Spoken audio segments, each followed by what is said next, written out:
الحمد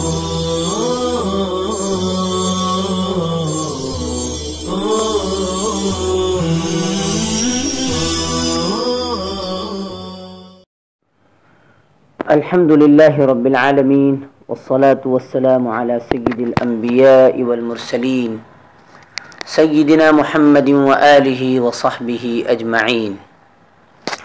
طلبہ عزیز، آج ہم حدیث نمبر 91 سے اپنے درس کا آغاز کر رہے ہیں۔ بسم اللہ الرحمن الرحیم۔ وعن جرير بن عبد الله رضي الله تعالى عنه قال بايعت رسول الله صلى الله عليه وسلم على إقام الصلاة وإيتاء الزكاة والنصح لكل مسلم۔ حضرت جریر بن عبداللہ رضی اللہ تعالیٰ عنہ روایت کرتے ہیں کہ میں نے رسول اللہ صلی اللہ علیہ وسلم سے نماز کے قائم کرنے، زکوٰۃ کے ادا کرنے اور ہر مسلمان کے ساتھ خیر خواہی کرنے پر بیعت کی۔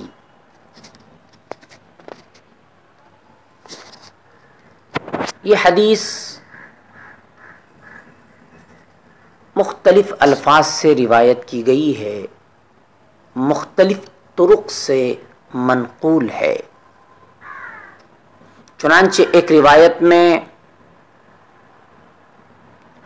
بایعت رسول اللہ صلی اللہ علیہ وسلم علی اقام الصلاۃ و ایتاء الزکاۃ کے الفاظ ہیں کہ بیعت کی رسول اللہ صلی اللہ علیہ وسلم سے نماز کے ادا کرنے پر اور زکوٰۃ کے ادا کرنے پر۔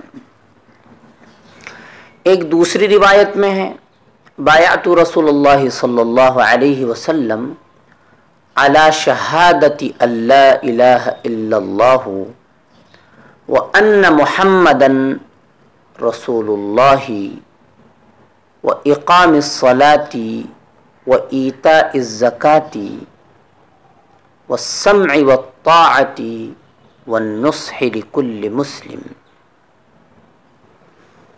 مسلم شریف میں اسی روایت میں ہے فیما استطعت والنصح لکل مسلم۔ ان روایات سے معلوم ہوتا ہے کہ آدمی کی جتنی طاقت ہے اتنی طاقت تو مذکورہ اعمال میں استعمال کرے، جن اعمال کا اوپر ذکر کیا گیا، اقامت صلاح، ادائے زکاۃ اور ہر مسلمان کے ساتھ خیر خواہی۔ ہاں اگر آدمی مجبور ہو جائے تو وہ قابل معافی ہے۔ محدثین رحمہم اللہ نے فرمایا کہ تمام عبادات دو قسم کی ہیں، نمبر 1 بدنی اور نمبر 2 مالی۔ بدنی میں سے اہم عبادت نماز کو اور مالی میں سے اہم عبادت زکوٰۃ کو بیان کر کے گویا تمام ہی دین کو جمع کر دیا اور سمیٹ لیا۔ سوال یہ ہے کہ اس روایت میں روزہ اور حج کا ذکر کیوں نہیں ہے؟ تو جواب یہ ہے کہ اس وقت تک روزہ اور حج فرض نہیں ہوئے تھے، یعنی جس وقت یہ روایت رسول اللہ صلی اللہ علیہ وسلم نے بیان فرمائی اس وقت تک روزہ اور حج فرض نہیں ہوئے تھے، اس لیے ان دونوں کا ذکر نہیں ہے۔ حدیث پاک میں فرمایا گیا وَالنُّصْحِ لِكُلِّ مُسْلِمٍ، تمام مسلمانوں کے ساتھ خیر خواہی کرنا، یعنی ہر مسلمان کی بھلائی چاہنا، کسی کو بھی کسی طرح کا کوئی نقصان نہ پہنچانا۔ علامہ نووی رحمہ اللہ نے ذکر کیا ہے کہ یہی حضرت یعنی راوی حدیث جنہوں نے روایت بیان فرمائی ہے، آپ روایت کو جب پڑھنا شروع کریں گے تو سب سے پہلے آپ کہیں گے وعن جریر بن عبداللہ، تو ان کے بارے میں ایک واقعہ بیان کیا جا رہا ہے والنصح لکل مسلم کے تحت، کہ یہی حضرت جریر بن عبداللہ رضی اللہ تعالیٰ عنہ گھوڑا خریدنے گئے۔ گھوڑے والے نے گھوڑے کی قیمت 300 درہم بتائی۔ انہوں نے کہا کہ 300 کم ہیں، 400 لوں گے۔ اس نے کہا کہ جیسے آپ پسند فرمائیں۔ پھر فرمایا کہ 500 لوں گے، 600 لوں گے، یہاں تک کہ اس کو 800 درہم دے دیے۔ بعد میں کسی نے پوچھا کہ 300 درہم کا جب وہ دے رہا تھا تو آپ نے اتنی زیادہ رقم کیوں دی؟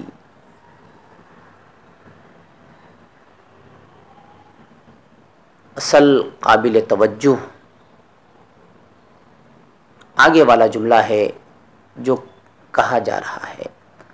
حضرت جریر بن عبداللہ رضی اللہ تعالیٰ عنہ نے فرمایا کہ میں نے نبی کریم صلی اللہ علیہ وسلم کے ہاتھ پر بیعت کی تھی کہ ہر مسلمان سے خیر خواہی کروں گا۔ اسی خیر خواہی کے پیش نظر میں نے اس کو اس کی صحیح قیمت ادا کی، یعنی گھوڑا 300 درہم کا تھا لیکن آپ نے اس کو 800 درہم دیے، صرف اس وجہ سے کہ آپ نے حضور صلی اللہ علیہ وسلم سے اس بات پر بیعت کی تھی کہ میں تمام مسلمانوں کی خیر خواہی کروں گا۔ اب ہم حدیث نمبر 92 پڑھ رہے ہیں۔ وعن انس رضی اللہ تعالی عنہ عن النبی صلی اللہ علیہ وسلم قال لا يؤمن احدكم حتى يحب لأخيه ما يحب لنفسه۔ حضرت انس رضی اللہ تعالیٰ عنہ سے روایت ہے، نبی کریم صلی اللہ علیہ وسلم نے فرمایا تم میں سے کوئی شخص اس وقت تک کامل مومن نہیں ہو سکتا۔ یہاں آپ کو ترجمہ کرنا پڑے گا، اس لیے کہ حدیث پاک میں نفس ایمان کی نفی نہیں ہے بلکہ کمال ایمان کی نفی ہے، اس لیے آپ کو ترجمہ یہی کرنا پڑے گا، اس وقت تک کامل مومن نہیں ہو سکتا جب تک وہ اپنے مسلمان بھائی کے لیے بھی وہ چیز پسند نہ کرے جو وہ اپنے لیے پسند کرتا ہے۔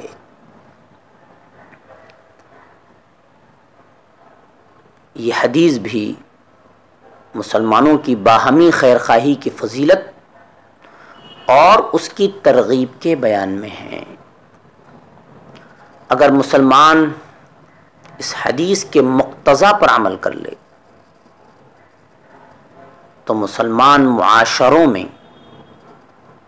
مسلمان سوسائٹیوں میں جو لوٹ کھسوٹ، رشوت بددیانتی، جھوٹ، فریب وغیرہ جیسی اخلاقی بیماریاں عام ہیں، یک لخت ختم ہو جائیں، ایک دم ختم ہو جائے، یک لخت ختم ہو جائیں، فوراً ختم ہو جائیں۔ مسلمانوں کو تو ان کے دین نے بڑے سنہری اصول بتائے ہیں، لیکن بدقسمتی سے مسلمان ان سب سے غافل ہیں اور یوں ذلت اور بد اخلاقی کی گہرائیوں میں گرے ہوئے ہیں۔ ہداہم اللہ تعالی، ہدانا اللہ تعالی۔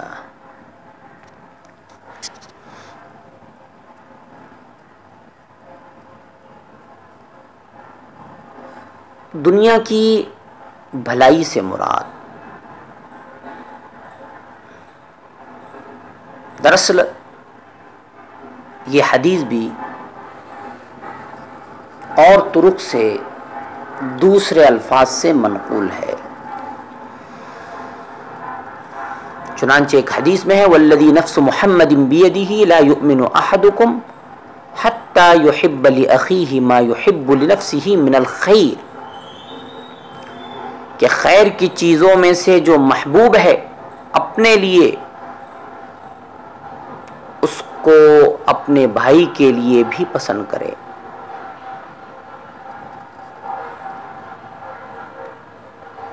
اپنے لیے بھی اس کو پسند کرے اور اپنے بھائی کے لیے بھی پسند کرے۔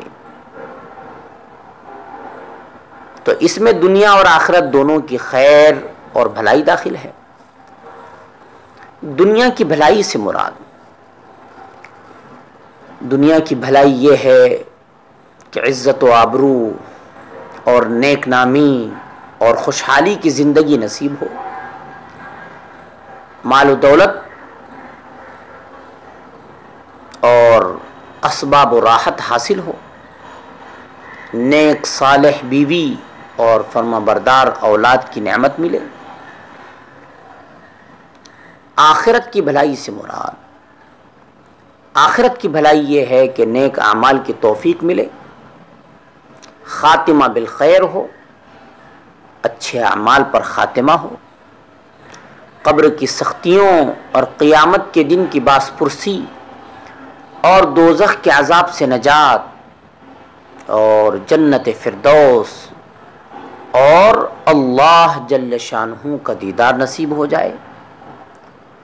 تو یہ سب دنیا اور آخرت کی بھلائی جو آدمی اپنے لیے چاہتا ہے تو اس کو چاہیے کہ یہی بھلائی اپنے تمام مسلمان بھائیوں کے لیے بھی چاہے۔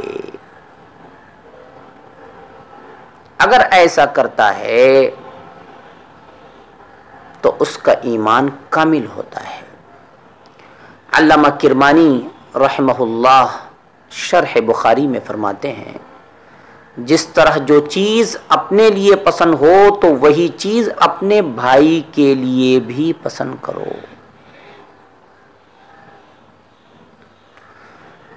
تو اسی طرح ایمان میں سے یہ بات بھی ہوگی کہ جن چیزوں سے آدمی خود بغض اور نفرت کرتا ہے ان چیزوں کو اپنے بھائی کے لیے بھی مبغوض سمجھے، ناپسند سمجھے۔